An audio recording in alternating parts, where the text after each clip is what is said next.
هر هغه چیز چې د هغې پروان په غیر شرعي طریقه وشي د هغې نتایج خراب وي.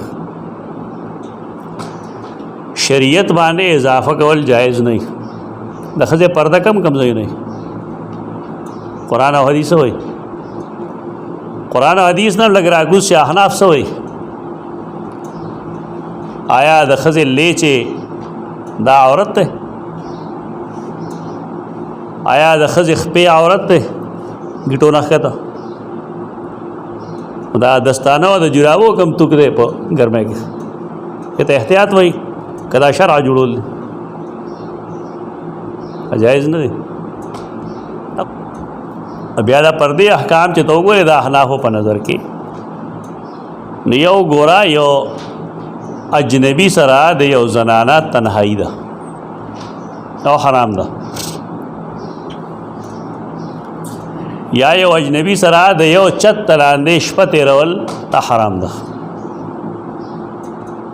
دوه زنانه دي درې دي څلور دي او د هغې یو اجنبي سره کار دی او میانځ کې د دې خپله پرده شته بس ټیک ده.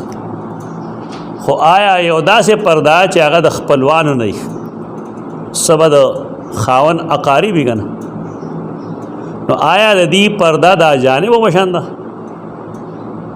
د دې دپاره خپله فقه وګورئ لږ نو تا ته به ډېر وضاحتونه وشي. لیور سره تنهایی جایز نه ده. لیور سره تنهایی نه ده جایز. د ماما زوی سره تنهایی نه ده جایز. ازان له مسائل دي. لیکن آیا د دې پرده دا جانب وغوندې ده نو دا ټول بس هسې د تیرې ګزار دي څوک دی هر خوا چې وویشته د دې پرده دا جانب وغوندې نه ده. دا ډېر مشقت کې خلک وغورځي. سوال نه پیدا کېږي په یو کور کې بالفرض درې وروڼه اوسېږي دوی به څنګه ژوند تېروي په کې څه طریقه وي؟ بیا داسې احادیث ترې چې پای کې رسول الله صلی الله علیه وسلم بعضې زنانه ہوتا چې کله هغې شکایت کړه چې یا رسول الله که مونږ تر دې ځایه پورې خپل لاسونه پټو نو زمونږ خو لستوڼي باره خلندېږي کور کې دا سړي مړي وي نو رسول الله صلی الله علیه وسلم د لاس تر دې نیمې پورې دې ځای پورې د هغې د لستوڼي د بره کولو یا د کټ حکم کړی دی چې خیر یو زنانه د خریدار په نظر کتلی مالا غض بصر د حکم مخالفت ده. دا زمونږ علاقو کې ګڼ مسائل په دې پیدا شو. دا تبلیغي ښځه چې چېرته واده شي که مسائل پیدا وکړي. عالمه ښځه هم چې چېرته واده شي لوی مسائل به پیدا شي. چېرته په کور کې تنهایي نه وي راغلی د پردي سړي او د پردی ښځې خو کور ته ډېر شي خلک ځي راځي هغې نه لوی ایشو جوړه کړي اکثر کورونه په دې تباه شي او دغه شان ښځې بیا چې کوم دی کور ناستي طلاق یې کړی شي. دې کې د اعتدال لار خپلول پکار دي. هغه شی هم نه دی جایز چې لیور د خپلې بابي سره یوازې ناست نه خو د پښتنو به څه ووایي دوی خو به تر اوسه پورې خپله بابي یوازې بوتله راوسته.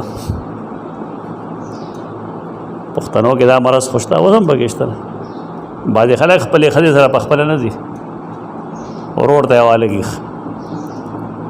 دغه څیزونه غلط دي د هغې ملګرتیا نه کوو. لیکن د پردې دغه شان پرده راکمه چې دي چې بالکل لیور سره به څه چل کېدو یا خدا چې هر سړی به دومره مالداري چې ځان له جدا کور جوړ کړي حل یې سره زاړو زه قایل هم شم د دې چې او پرده ضروري ده نو حل یې موږ ته وښایه څه حل دی؟ آیا اسلام داسې احکام ورکوي چې په هغې باندې عمل کول اډو ممکن نه په دې به څوک څنګه عمل کوي؟ ځمکې څوک اخیستی شي کور څوک جوړولی شي د هر زوی دپاره ځان له کور څوک جوړولی شي دا ګڼ مسایل پیدا کوي. نو دې دا مطلب نه چې بې پردګي دې پیدا شي خو دا هم نه دی مطلب چې یاره د کور په افرادو کې او د بار په افرادو کې دی څه فرق ونه کړی شي. تنهایی به حرام وي ځان له مسله